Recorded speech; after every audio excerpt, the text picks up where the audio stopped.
Hey, it's me, MLB. Here is Choso in the spotlight today. This is just a very simple, very cute one shot. There's no drama except for at the beginning, and everyone gets a happy ending. So without further ado, I bring to you Seeing You, Choso X female listener.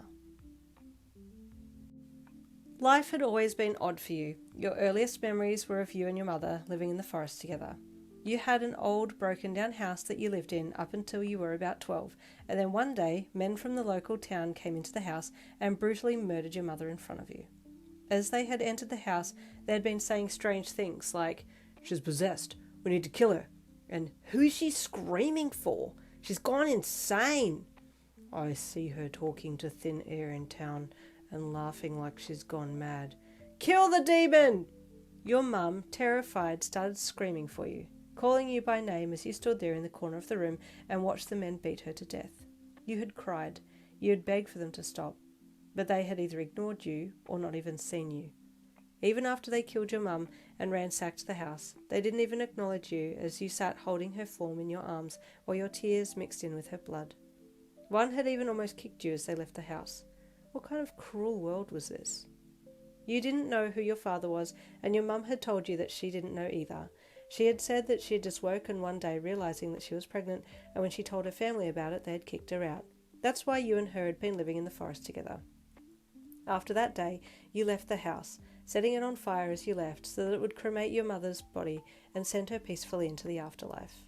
And then you just roamed in the wild, picking berries and stopping here and there to rest when you got tired, but never finding anywhere to call home. Years passed, and you slowly grew up, keeping to yourself as much as possible. But that wasn't difficult, because even if you did run into people, they pretended that you weren't even there. No one looked at you. No one spoke to you. It was while you were wandering one day that you stumbled upon a village and walked out into the middle of the main street. As usual, no one noticed you, so you walked along until you came across a truck. You'd never seen anything like it before. Curiosity got the better of you, so you climbed up into it and looked around, poking your head out of the windows and seeing things from the new view. It was while you were in there that this strange contraption started making a weird loud noise and then started rumbling. You were scared and confused and quickly pulled your head back inside the vehicle, but then it started moving, and before you knew it, it was moving at a pace that you couldn't keep up with, and you had to just relinquish to the fact that you couldn't get off until it stopped. The truck carried you for hours, over hills, through rivers, under trees, until it entered into a place that had far less trees and much more road and houses and bricks and poles. You were amazed at your new different surroundings and stared out the window in shock as you bounced along. As soon as the truck stopped, though, you threw yourself from the back of it and ran into the closest dark alleyway, but it seemed almost silly to do that because no one noticed you anyway. For the next 3 days you wandered this new world, dodging people but also venturing out to walk amongst them. They didn't see you anyway. Until one day, you were walking down the road and walked past a man who had long, dark brown, stringy hair tied into 2 high ponytails that jutted upwards and outwards, and as you passed him you noticed that he had small, dark brown eyes with slightly thin eyebrows and a blood mark that extended from both sides of his face across the bridge of his nose.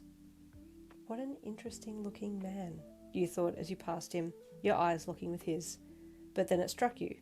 This man was looking at you. Like, actually looking at you. Like he had seen you. You suddenly froze, just staring at him. He just remained looking at you, so you took a step forward and his eyes followed yours. Your heart rate suddenly increased. "What are you looking at?" he asked in a bored tone. You couldn't reply. This was the first time since your mother's passing that someone had actually spoken to you. "I asked you a question," he said as he turned to face you directly. You stammered, hearing your voice for the first time in years. He took a step towards you and you took one back, so he took another step towards you and you stepped back again, your foot stepping off the sidewalk and onto the road. "Don't step back again," he warned you. "You're on the road, don't you know that?" How are you talking to me?" you asked with fear in your voice. "You're looking at me. Why are you the only one who's looked at me?" "What do you mean?" he asked with a bored look on his face. "No one looks at me. Everyone ignores me," you said again. "But you're..." He stepped forwards again and took your arm in his hand, pulling you off the road to safety, and you looked down at his hand on you. "You're not from around here, are you?" he asked. You shook your head, still looking down at his hand. You're not full human, are you? He asked, and you just looked up and tilted your head at him. What does that mean? You asked with your head cocked to the side. You're part cursed spirit, he said. What is that? You asked. Humans can't see you, he said, but I can see you because we're the same. But you're more cursed spirit than I am.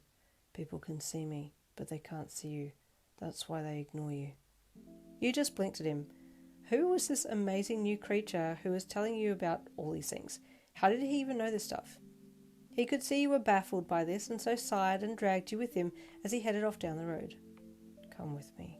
I'll explain everything, he said. And explain he did. It was then for the first time in your life that you understood yourself, your past, your family, and possibly a little about your future, and you looked at him as you walked.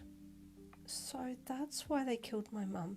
All those times we went into town to get supplies and she was talking to me, they couldn't see me and they thought she was crazy talking to herself, you said with sudden realization. Yes, most likely, he replied with a bored look on his face. So how do I get people to see me? You asked him. He shook his head. You can't, he replied. The only ones who can see you, aside from me, are Jujutsu sorcerers and other cursed entities. What's a Jujutsu sorcerers? You asked curiously. He shook his head. Don't go near them. Their job is to see cursed spirits, of which you are partially one, so they'll most likely kill you if they see you, he said. Your face showed your dread. And the other cursed entities? You asked nervously. He shrugged. They're neither here nor there. Some might be intelligent enough to talk, like I am, but most are useless, he replied. So, you said sadly, I'm alone again? No, he replied looking at you. You're not alone. I see you. You sighed and smiled at him. But am I to stay with you? You asked him. He nodded. Yes, stay with me. I can fight, I can protect. We're basically family because we have a common father, a cursed spirit, he said. Do cursed spirits marry? You asked. I don't think so, he replied. Do half human and half cursed spirits marry? You then asked. He looked at you. We live in a world of our own. We can do as we please. Do you wish to marry? He asked. What does marry achieve? What is its purpose? You asked, ever curious and excited that you had found someone to ask all your unanswered questions to. Like I said, we live in our own world. What would you like it to achieve? He asked. If it means I have someone to talk to and someone to keep me company and protect me, then I would like to do marry, you said. And if the marry could be with you, that would be nice. Choso froze for a second, stopping in his path, and then huffed with mild amusement and looked down. Yeah, let's do marry, he replied, knowing your innocence and naivety were high and your knowledge was low. Oh, can we? You asked excitedly, standing beside him. Yes, hold up your hand, he said, holding up his for a high five. You copied his movement and then he moved his hand forwards to hit yours and you looked up in surprise at the sudden contact. What was that? You asked as you pulled your hand back down and he did too. Marry, he replied. So we're married now? You asked. Yes, he replied. We are married. Oh, good, you said with a relieved smile. Thank you. He huffed with amusement again and turned to walk away, so you followed him. That was very simple, you said happily. It was, wasn't it? He replied back over his shoulder. I'll take you to my place. Will we stay together? You asked. We will stay together, he replied. You can't be out on your own. You have much to learn, but for now, know that we are together, and I will protect you. You smiled happily. Thank you for seeing me, you said gratefully. Then you paused. Wait, have you got a name? I didn't ask your name, you said with mortified surprise. My name is Choso, he said. Mine is Yin, you said. That's the name my mother called me. Married first without knowing each other's names, Choso said to himself. Very backwards, but she can't be out here in this world alone. Best to stay together. Family units are always stronger. And there ends the Choso one shot. Stay tuned for next week. We're going to be doing Itadori. It's finally come time for the main character of Jujutsu Kaisen to get some time in the spotlight. I'll see you all then.